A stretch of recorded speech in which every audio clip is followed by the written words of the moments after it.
Camera ठीक बा। नमस्कार प्रणाम, हमें आप सबके रत्नेश बरनवाल।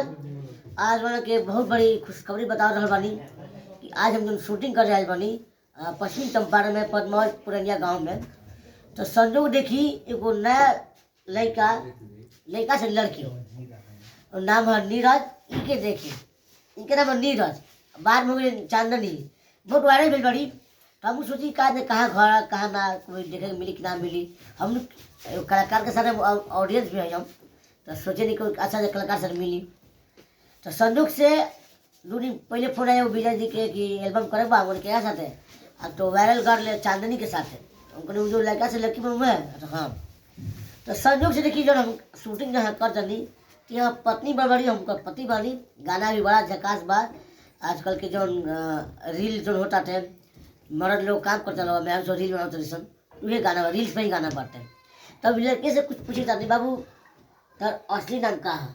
नीरज कुमार। जनता के हाथ बोलेगा जे हमार वीडियो देखा तनी हां जे को प्रणाम करता नहीं हमार नाम पर नीरज कुमार पासवान। अच्छा, नीरज कुमार पासवान। कितना उम्र बता हर? 9 साल। 9 साल, मात्र 9 साल। कब से शुरू कर काम करे के? 3 साल से। 3 साल से, वाह। 3 साल जो लड़का सूते के जानता गोरी माइक है वो लड़का 3 साल नाचे के जान लगल। बड़ी खुश करी बात बात है। घर कहाँ पड़ी तोहर? पदमौल पुरनिया।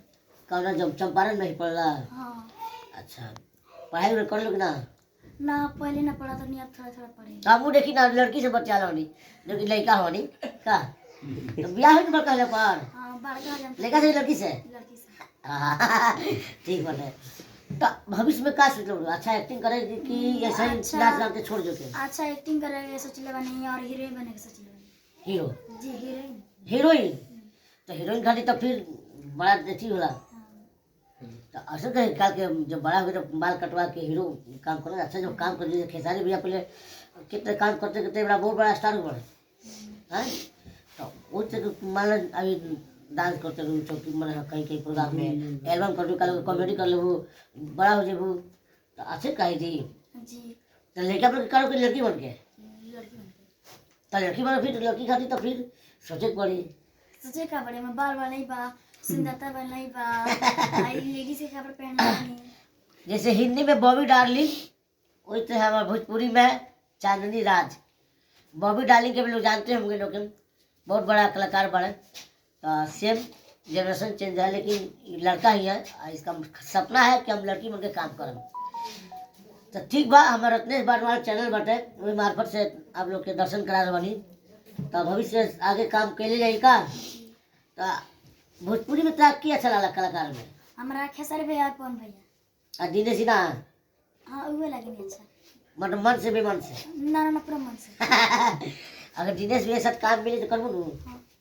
गाना क्या अच्छा लगा सबसे अच्छा सुनने में? हमारा खेसारी भैया गाना अच्छा लगेला और दिनेश भैया के गाना अच्छा लगेला और पवन भैया के गाना अच्छा लगेला। वेरी गुड, बहुत सुंदर। 5 दिन के जवाबे नहीं थे पवन भैया के। सरस्वती जी इनका गाना बड़ी।